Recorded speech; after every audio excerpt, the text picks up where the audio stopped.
lastly, to close it out, of course, we've kind of done this recently where we've talked about the teams that aren't playing anymore. We had 3 teams bow out last week in Lorena, Marlin, and Jonesboro. Y'all covered some of those games. Actually, between the 2 of y'all covered all of those games. So what will you kind of remember most from that bunch about, for 2023? When you think back, 2 years from now and you go 2023 Lorena or 2023 Jonesboro, whatever, what are you going to take? Well, the first game, the Lorena Franklin game in Franklin in the regular season, the district game, was one of the best games that I've ever covered. Because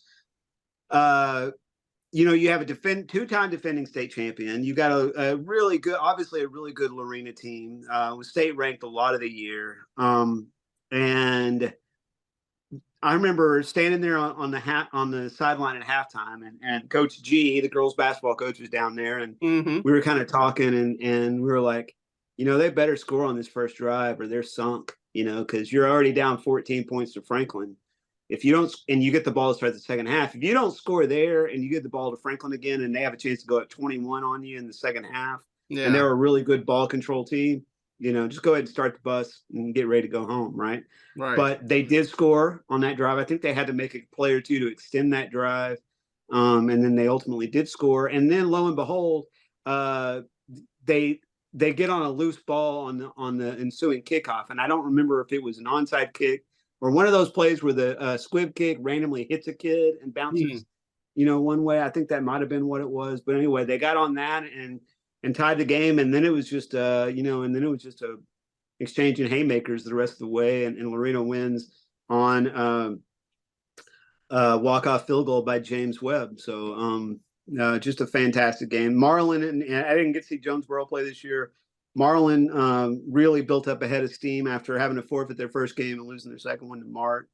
And had a great team with a lot of good players in the right spots. Unfortunately, they just couldn't get a break or two that they needed against Toller last week. Yeah. DJ, what do you think?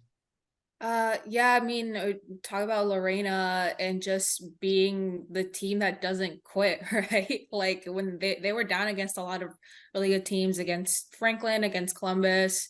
I think last week it was just like that.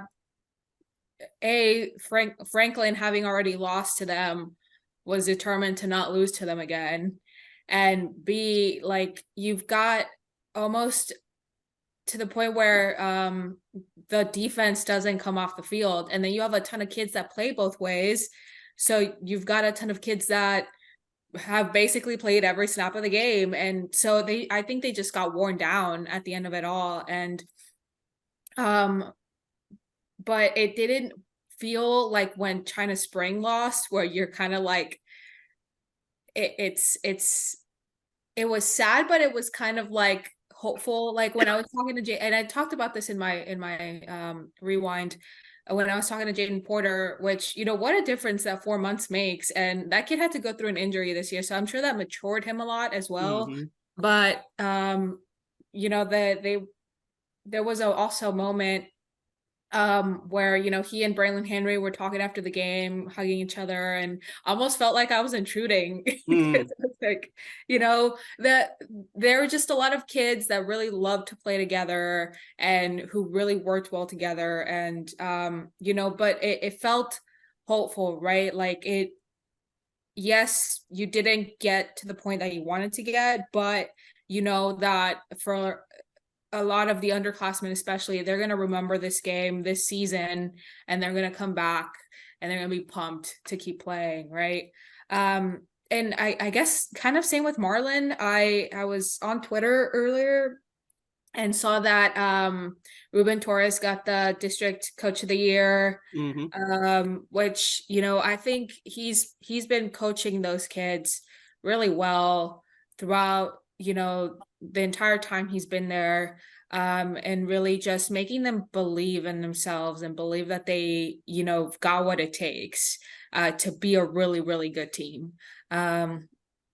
And, that was another team that even despite, some tough breaks, obviously having to forfeit at the start of the season, losing to Mart, but then came back with just like this renewed, force of confidence and belief in themselves. So, and, I Jonesboro was just also one of those teams that was well coached and they really like playing with each other and it was kind of tough to see them lose the way that they lost on Saturday. Mhm. Um Yeah, but against a good team, obviously. the Those team, yeah. six-man games can get away in a hurry if the other team's pretty good. So yeah, Yeah.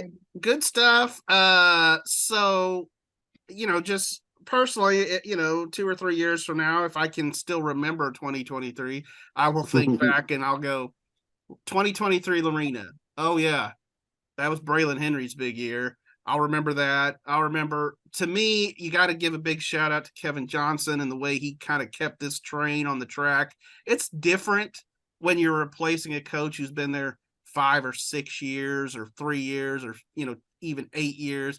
He was replacing a guy who had been there freaking 30 years. And that's different. And he just, kept Lorena going forward. I think it helped that he had that continuity and knew those kids already from being the principal and from being an occasional assistant coach.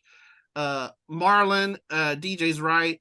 Ruben Torres doing a great job out there. So I've been putting together super-centex nominations and the credentials for those coach of the year candidates. And of course, Kevin Johnson and Ruben Torres will be among those candidates.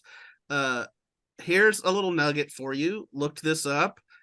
There's only been 3 coaches in Marlin's history, which has a pretty long history. We're talking like, 100 years or whatever, that have had multiple double-digit win seasons. And he's done it 2 of his 3 years, He's had 2 Was 11 Jerry wins. Malone one of those? Jerry Malone had the most. Jerry Malone had like Hmm. 7. The late Jerry Malone, we covered Jerry. He was great. Man, he was a fun coach to cover. And then the other one was back in the 50s. So, you're talking pretty historic stuff at Marlin that Ruben Torres is doing. He's got that program believing, and good for him. And then I think DJ said it right. Jonesboro just very consistent. Eddie Gallegos, I mean, I feel like they roll out of bed and win 10 games. So that program is one of our most consistent 6-man programs around here. But that doesn't mean each year isn't special in its own way. So a good run for Jonesboro getting to the state semis for sure. And they've been to Jerry World twice under Eddie. So, knocking on that door again.